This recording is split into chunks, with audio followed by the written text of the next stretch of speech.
दोस्तों आज का ये वीडियो आपके लिए काफ़ी इंपॉर्टेंट और काफ़ी इंटरेस्टिंग होने वाला है, क्योंकि इस वीडियो में हम समझने वाले हैं कि रिटायरमेंट हम कैसे ले सकते हैं, कितना जल्दी ले सकते हैं और क्या कुछ करना पड़ेगा। एक रियल एग्जांपल मैं आपको दूंगा। एक रिटेल इन्वेस्टर है जिसने 45 इयर्स की एज में 4.7 करोड़ रुपीस बना लिए हैं अपने इक्विटी पोर्टफोलियो के अंदर। अब वो रिटायर हो चुके हैं। हर वीकेंड पे वो ट्रैवल करते हैं और अपनी लाइफ को बहुत अच्छी तरह से वो जी रहे हैं। तो उसके ऊपर अपन डिस्कशन करेंगे। साथ में मैं आपको बताने की कोशिश करूंगा कि 6% का फाइनेंशियली इंडिपेंडेंस रूल क्या होता है। यानी इस रूल से आप कैसे देख सकते हैं कि आपकी अभी कितनी नेटवर्थ है और उस नेटवर्थ के जरिए आप अपने रिटायरमेंट को ले सकते हैं या फिर नहीं। अगर आपकी उतनी नेटवर्थ नहीं है तो आपको कैसे बनानी है उतनी नेटवर्थ, और कितना टाइम लग सकता है आपको उस नेटवर्थ तक पहुंचने के लिए जिसमें आप फाइनेंशियली फ्री हो सके और अपने रिटायरमेंट को ले पाए।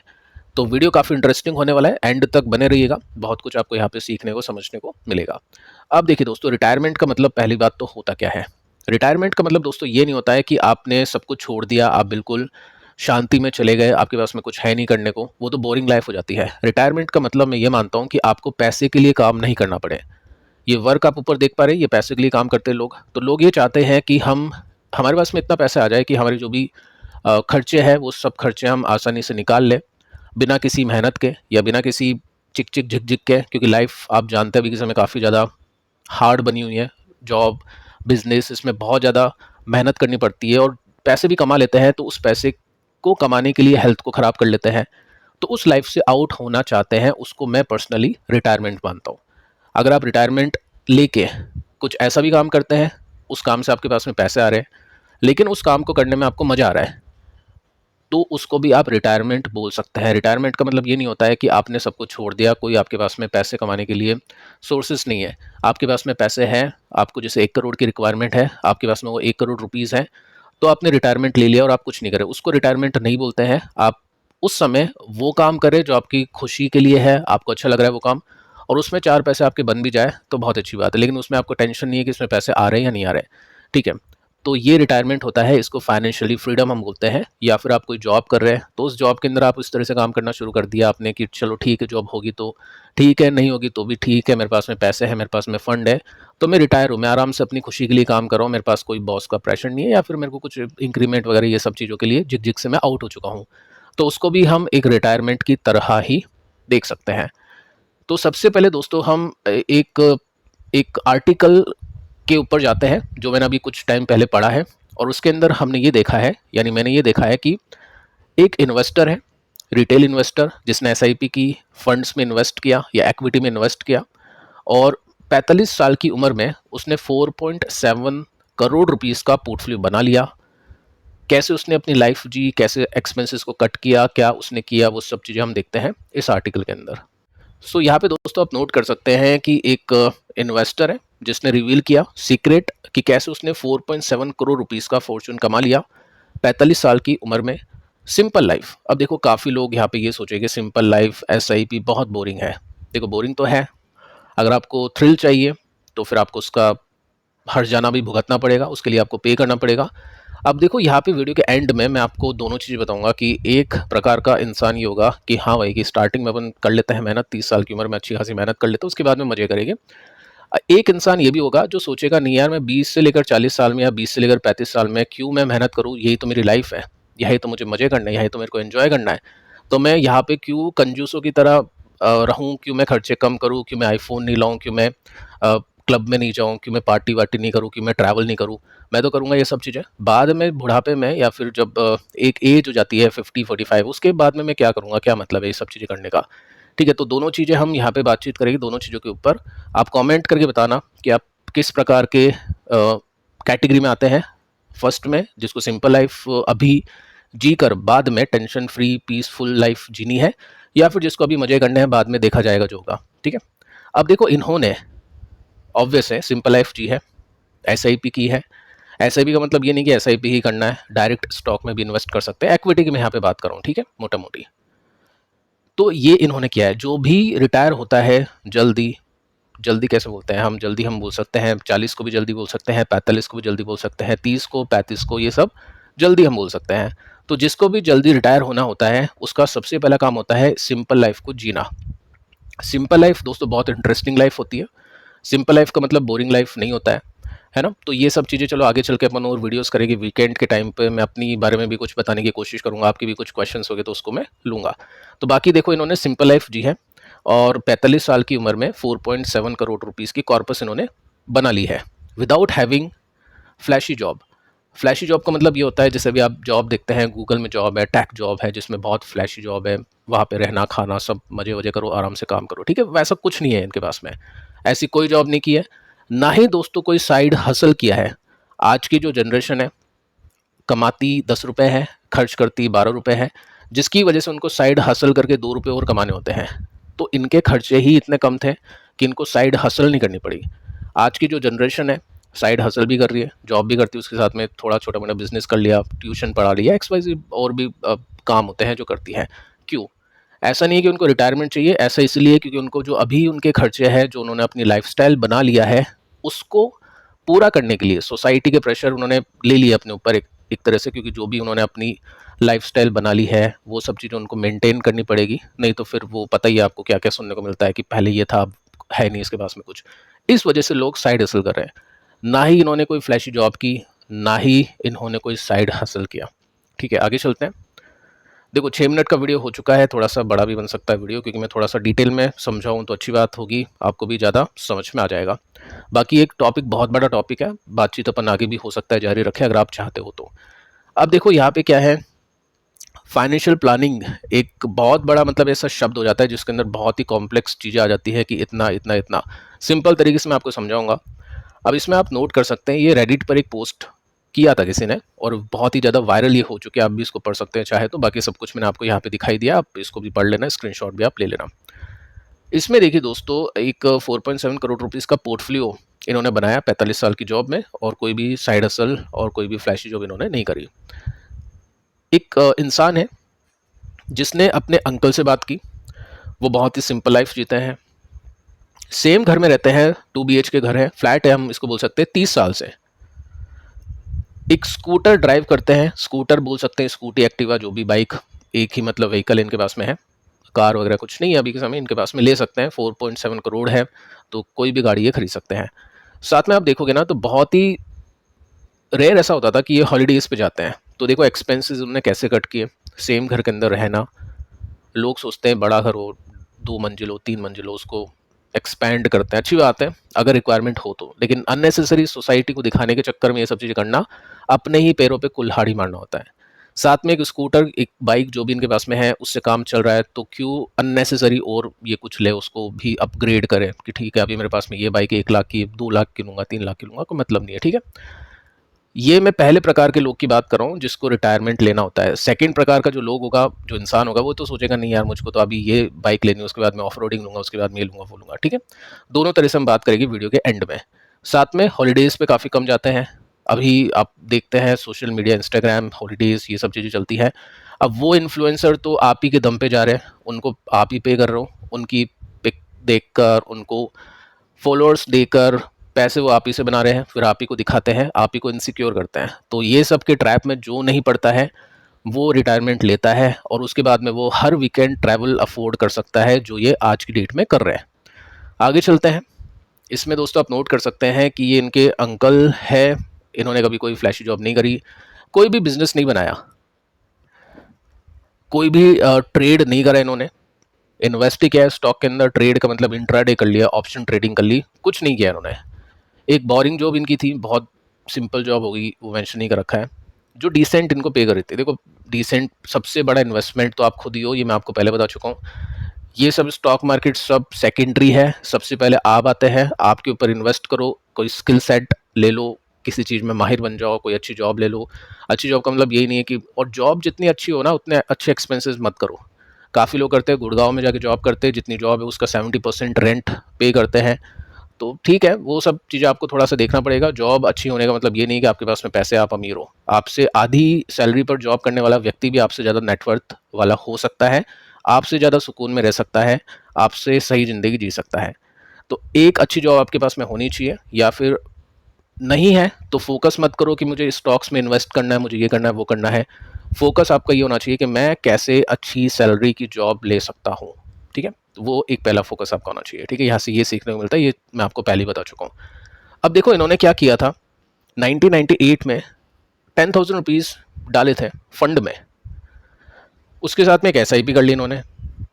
उस समय बहुत कम लोग करते थे इन्वेस्टिंग, आपको देखो लीक से हट के करना ही पड़ेगा, तब जाके ही कुछ होगा। तो ये अब तो सभी को पता ही है कि म्यूचुअल फंड है, एसआईपी है, स्टॉक्स हैं, अच्छी कंपनी में इन्वेस्ट कर सकते हैं, डिविडेंड निकाल सकते हैं, लॉन्ग टर्म इन्वेस्टिंग की जा सकती है, अब तो सभी को पता ही है। ठीक है, तो पहले इतना कंपटीशन नहीं था, अब कंपटीशन हो चुका है। और वैसे भी यहाँ पे कोई कंपटीशन तो अपने को करना नहीं है, क्योंकि अपने को अपनी जितनी रिक्वायरमेंट है, जैसी लाइफस्टाइल है, उसके हिसाब से अपने को अपना रिटायरमेंट लेना है, जितना जल्दी हो सकता है उतना जल्दी। तो बहुत ही सिंपल चीज़ करी, और ये उस समय कोई भी नहीं कर रहा था। आप देख सकते हैं यहाँ पे सब एफडीज कराते थे, जैसे अपने भी घर में जैसे पापा है या जो भी है, एफडीज, मतलब मेरे घर की बात करूँ तो कोई भी स्टॉक मार्केट में इन्वेस्ट नहीं किया था, सबने एफडीज वगैरह कराई थी। ठीक है, तो वो सब चीज़ें करते थे पहले, लेकिन इन्होंने कुछ हटके कर दिया। अब यहाँ पे आप देखोगे ना, तो उसके बाद में इन्होंने 500 रुपये की एसआईपी करवाई, जब भी इनकी सैलरी ऊपर जाती थी या थोड़े से और पैसे बचते थे, 500 की जगह 1000 डाल दिए, 2000 डाल दिए, 5000 डाल दिए। ठीक है, इतने पैसे इन्होंने डाल दिए। अब देखिए दोस्तों, जैसे ही रिटायर होते हैं 45 ईयर्स की एज में, जॉब वगैरह सब छोड़ दी, कुछ नहीं, अब जैसे जैसे इनकी जो भी इनका गोल होगा, ट्रैवल करना होगा या कुछ कुछ मीनिंगफुल करना होगा, ठीक है, जो भी इनको पसंद होगा वो ये करना शुरू कर चुके हैं। इन्होंने अपने जो भी भतीजे भांजे जो भी है, इनके पास में इनको पासबुक दी अपनी बैंक की, और साथ में एक शीट दी जो कि कैम्स की है। कैम्स आपको बताइए, जिसके अंदर म्यूचुअल फंड का डेटा होता है। टोटल कॉर्पस थी 4.7 करोड़। ये चौंक गया इंसान कि अंकल ने इतने पैसे कैसे छाप लिए। एक सेम घर में रहते हैं, कोई अपग्रेड इन्होंने नहीं करा, कोई शो ऑफ इन्होंने नहीं करा। लेकिन अब आप देखोगे ना, वो और उनकी जो वाइफ है ट्रैवल करते हैं ऑलमोस्ट हर वीकेंड। पहली चीज़, 45 ईयर्स की एज में ट्रैवल करना, बुढ़ापा कुछ नहीं होता है दोस्तों। 45-50 में अगर आप अपने आप को अच्छा रखते हो, आज की डेट में अच्छा खाते हो, ये नशे से बचते हो, क्लब जाना, ये सब पार्टी शार्टी नहीं करते हो, अपनी बॉडी को अच्छी तरह से रखते हो, तो आप 45 साल की उम्र में भी वैसे जवान होगे जो आप 25 साल की एज में आज का इंसान जो ये सब चीज़ें करता है वो नहीं होगा। तो सबसे बेनिफिट क्या है, फ्लैशी लाइफ जीना आज की डेट में, उसकी वजह से एक तो आपकी हेल्थ खराब होगी। डेफिनेटली आप सही कहते हो, जो भी कहता है कि अभी मैं मजे कर लेता हूँ क्योंकि बाद में नहीं कर पाऊंगा, आप कर ही नहीं पाओगे, क्योंकि हेल्थ की आप कर दोगे, हेल्थ खराब कर दोगे। ठीक है, तो वो सब चीज़ें उन्होंने नहीं करी। आज की डेट के अंदर वो ये सब चीज़ें कर रहे हैं। इनके बच्चों को आइडिया नहीं है कि इनके पास में कितनी नेटवर्थ अभी के टाइम पे है। ठीक है, अब वो ये पोस्ट पढ़ेंगे तो आइडिया, चलो ठीक है, नेम वगैरह तो मेंशन नहीं कर रखा है, आगे चलते हैं। अब देखो यहाँ पे इन्होंने बोला है कि ये जानते थे कि इन्होंने कब इनको आउट होना है जॉब से। सबसे पहली चीज़ आपको पता होना चाहिए कि आपकी क्या एक्सपेंसेस है, आपको कितनी रिक्वायरमेंट है, कितना इन्फ्लेशन है, कितना अपग्रेड होगा, वो सब आगे चल के और वीडियोस में बनाऊंगा इसके ऊपर, तो फिर अपन उसको देख पाएंगे किसकी कितनी रिक्वायरमेंट है, कितना फंड उसको चाहिए। तो उनको पता था और रिटायर वो हो गए। अब देखो, एक इंसान अगर हैप्पी है 4.7 करोड़ में, तो वो क्यों परेशान होगा, एक्स्ट्रा लोड क्यों लेगा, वो एक्स्ट्रा मजदूरी क्यों करेगा वो 10 करोड़ रुपीस कमाने के लिए। ये बात बहुत कम लोग समझ पाते हैं। लोग पूरी ज़िंदगी पैसे के पीछे भागते हैं कि मुझे आज मैंने ये नंबर अचीव कर लिया, कल मुझे ये करना है, कल परसों मुझे, ज़िंदगी जी नहीं पाते हैं। तो पहली चीज़ आपको पता होना चाहिए कितना अमाउंट आपके पास में होना चाहिए।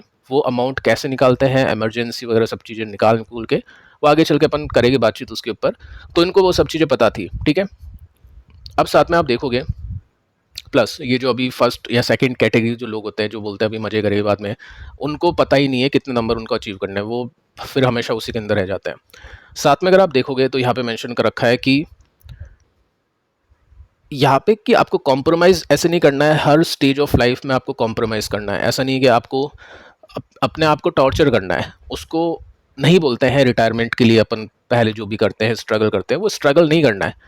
अपने को बेसिक चीज़ों के ऊपर फोकस ज़्यादा रखना है, जो चीज़ अपने को खुश करती है और जो चीज़ नेसेसरी हो, जिसकी रिक्वायरमेंट हो। देखो, ज़िंदगी पहले वाले लोग जिया करते थे, वैसे ही आपको रहना है, जीना है शांति सुकून में, तब जाके ही रिटायरमेंट मिल सकता है। अगर ऐसी आपकी लाइफ नहीं है, ऐसी आपकी सोच नहीं है, तो ये सब चीज़ें भूल जाओ।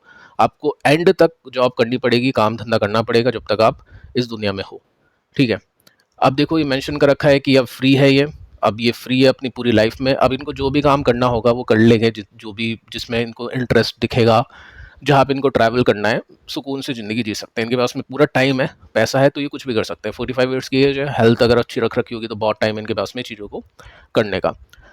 अब देखो यहाँ पे एक पॉइंट तो मैं आपको बता चुका हूँ, जो ये सोचते हैं कि मुझे रिटायरमेंट लेना है तो मुझे ये स्ट्रगल, तो गलत गलत शब्द हो जाएगा, ये मुझको सेक्रीफाइस करना है या फिर इस तरह से मुझको बेसिक लाइफ जीनी है, तो उसको पता है इसका आउटकम क्या निकलेगा। सेकंड जो प्रकार के लोग हैं ना, वो ये सोचते हैं, देखो यहाँ पे भी किसी ने कमेंट किया था कि मैं एंजॉय करूँगा मेरी 20 से लेकर 40 में, और 40 से लेकर 70 में मैं पीसफुल नहीं भी रहूँगा तो भी चलेगा, लेकिन मैं 20 से लेकर 40 में एंजॉय करूँगा, मज़े करूँगा। मैं अपने ये पीक ईयर्स को वेस्ट नहीं करूँगा कंजूसों की तरह जीने में। देखो हर तरह के लोग होते हैं, मैं इनको भी सही बोलता हूँ, अप्रिशिएट करता हूँ, क्योंकि हर लोग एक जैसे नहीं होते, हर की थिंकिंग अलग होती है। ऐसे लोग नहीं होंगे तो अपने जैसे लोग रिटायरमेंट ले ही नहीं सकते हैं। इन लोगों की वजह से ही हम जैसे लोग रिटायरमेंट लेते हैं, क्योंकि ये कंज्यूमर होते हैं, ये इन्वेस्टर नहीं होते हैं। और अगर ऐसे लोग नहीं होंगे तो ऑब्वियस है हमारा भी काम नहीं चलेगा। ऐसे लोग 40 में अनाप शनाप खर्चा नहीं करेंगे तो कंपनीज कैसे पैसे कमाएगी, आप खुद बताओ। हमारे स्टॉक्स कैसे ऊपर जाएंगे। तो मैं अप्रिशिएट करता हूँ, ऐसे लोग भी होने चाहिए दुनिया के अंदर, तो ये उन्हीं में से है।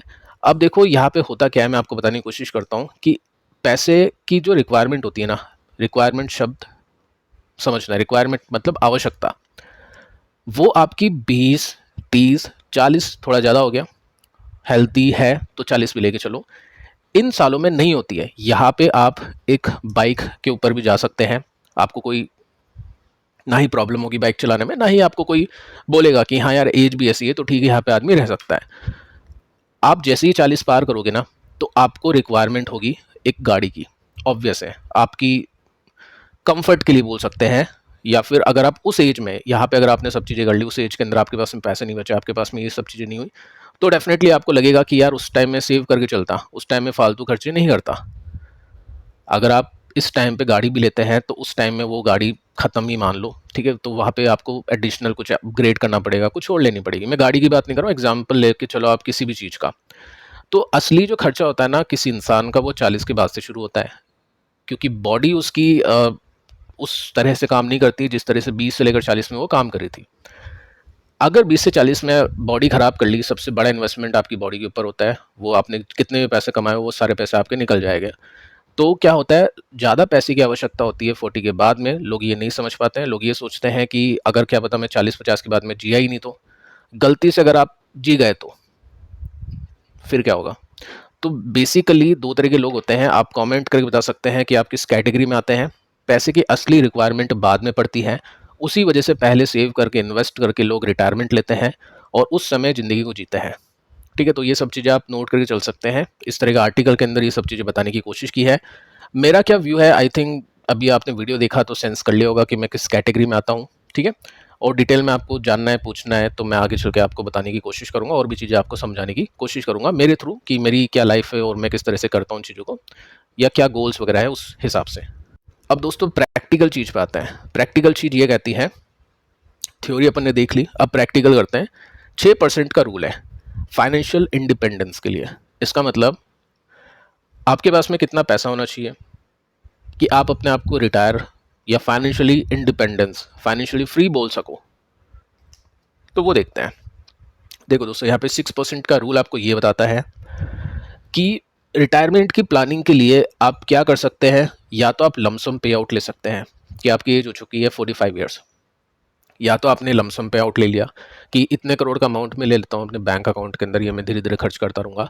या फिर आप मंथली पेंशन स्टार्ट कर सकते हैं। मंथली पेंशन आपको कोई कंपनी पेंशन नहीं देगी, ना आपको कोई सरकार पेंशन देगी, आपको आपका ही पोर्टफोलियो पेंशन देगा। तो मेरा जो तरीका है वो ये है, मंथली पेंशन वाला, और इसी को 6% का रूल बोलते हैं। अब इसमें दोस्तों सजेशन, ये रूल ये सजेस्ट करता है कि एनुअल वैल्यू आपकी पेंशन की 6% होनी चाहिए आपकी लमसम अमाउंट पे, यानी आपका जो भी पोर्टफोलियो है उसका 6% सालाना आप यूज़ कर सकते हैं अपने एक्सपेंसेस के अंदर। स्टिल आपका पोर्टफोलियो बढ़ेगा, क्योंकि आपने मान लो 100% में से 6% निकाला तो आपके पास में 94% तो आपके पोर्टफोलियो में रह गया। तो वो 94% एक साल के लिए, 12 महीने के लिए ग्रो करेगा, क्योंकि आप नेक्स्ट 6% अगले 12 महीनों बाद निकालोगे। तो ये 6% का रूल है। अब इस 6% का मतलब दोस्तों ये है, देखो यहाँ पे एडवांटेजेस है कि आपकी एक तो इनकम आती रहती है, इसको SWP बोलते हैं। इसके ऊपर अपन बात करेंगे कैसे अपन ये करवा सकते हैं, क्या क्या फ़ायदे हैं SWP के, कुछ नुकसान भी है या नहीं है। ठीक है, आगे चल के अपन वीकेंड्स के ऊपर बातचीत करने की कोशिश करेंगे। कल की गारंटी नहीं देता हूँ, लेकिन हाँ आगे चल के अपन बातचीत करेंगे इसके ऊपर। अब देखो एग्जाम्पल लेके चलते हैं, इनके पास तो 4.7 करोड़ रुपीज़ है। तो इसका 6% अगर ये निकालते हैं तो कितना हो गया, बहुत ज़्यादा हो गया, लाखों में आ गया। तो ये ट्रैवल भी कर सकते हैं, कुछ भी कर सकते हैं, इनकी जो इनका गोल था वो कर सकते हैं, उस गोल के हिसाब से ही वो अमाउंट अपन बनाते हैं। अब मैं एक बेसिक अमाउंट से लेके चलता हूँ जो कि है सिर्फ और सिर्फ 50 लाख। अब इस 6% में आपका इन्फ्लेशन भी आ गया, आपकी मार्केट की ग्रोथ भी आ गई। अगर मार्केट 12% के साथ में बढ़ रहा है और इन्फ्लेशन 6% के साथ में बढ़ रहा है तो ये 6% अपन ने निकाल लिया। अगर आपकी इन्वेस्टमेंट 12 की जगह 18-16 बढ़ती है तो भी मैं 6% ही मानूंगा, क्योंकि ये 6% ही सही होता है। लोग कर सकते हैं इसको 8 भी कर सकते हैं, लेकिन मैं पर्सनली इसको 6% लेके चलता हूँ, ताकि लोगों का दिमाग यहाँ पे जाए अपनी कैपिटल को बिल्ड करने के लिए। इस टाइम जो भी उनका टाइम है अभी ये कर सकते हैं, पैसे भी कमा सकते हैं, बाद में चीज़ें वैसी नहीं चलती तो पैसे नहीं कमा सकते इतने कुछ खास।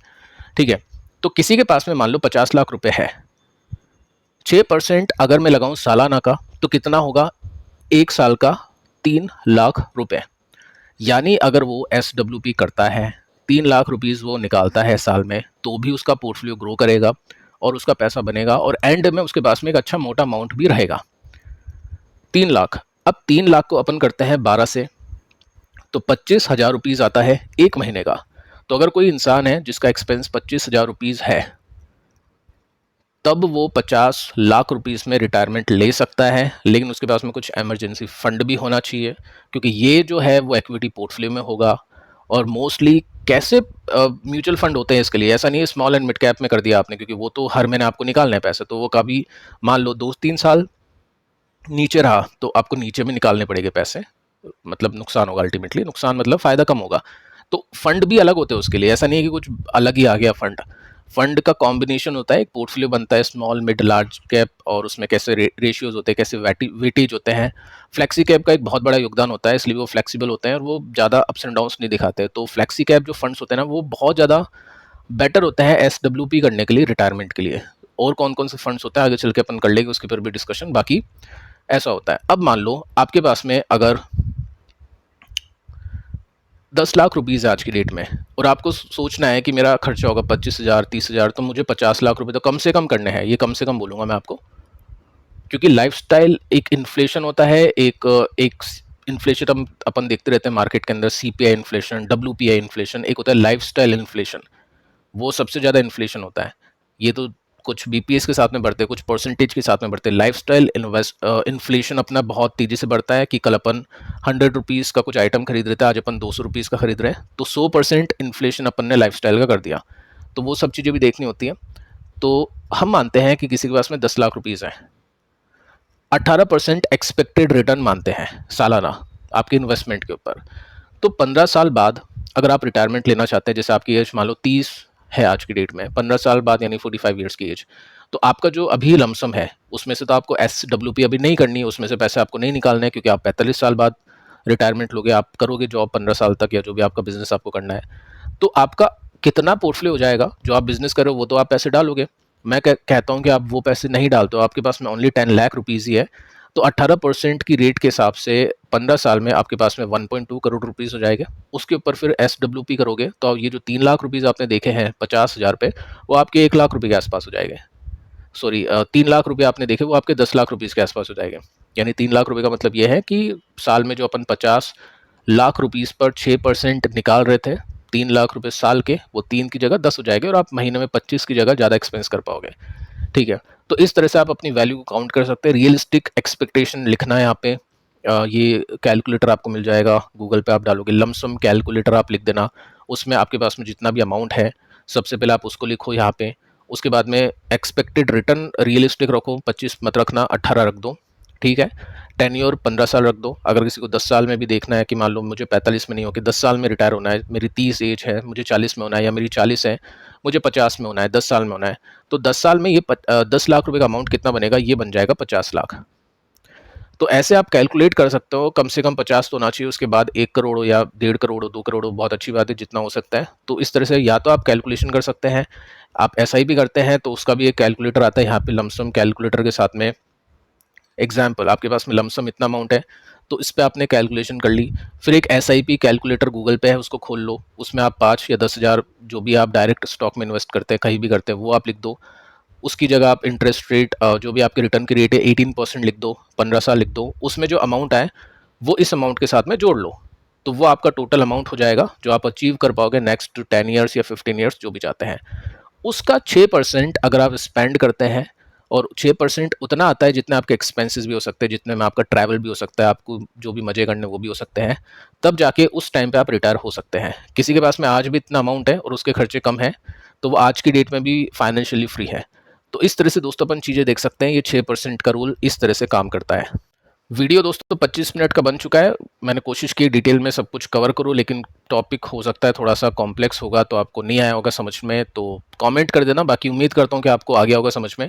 नहीं आया हो तो दोबारा से वीडियो को देख लेना, स्पीड बढ़ा के कम करके, जैसे भी आपको देखना हो देख लेना। ये कल के दोनों वीडियोस भी देखना, इसके ऊपर हमने मार्केट के ऊपर डिस्कशन किया है, कौन सी कंपनीज, कौन से स्टॉक्स के ऊपर क्या न्यूज़ है, मार्केट में क्या सिचुएशन है, क्योंकि स्टॉक मार्केट यानी निफ्टी ब्रेकडाउन कर चुका है, उसके ऊपर भी हमने यहाँ पे बातचीत की है। कोई भी नया हो चैनल पे सब्सक्राइब कर लेना, ताकि आगे वाले जो वीडियोस है आप मिस नहीं कर पाओ, क्योंकि बहुत अच्छी नॉलेज आपको यहाँ पे मिलने की मैं आपको गारंटी देता हूँ, श्योरिटी देता हूँ। मिलते दोस्तों कल किसी और वीडियो में, तब तक के लिए शुभ रात्रि।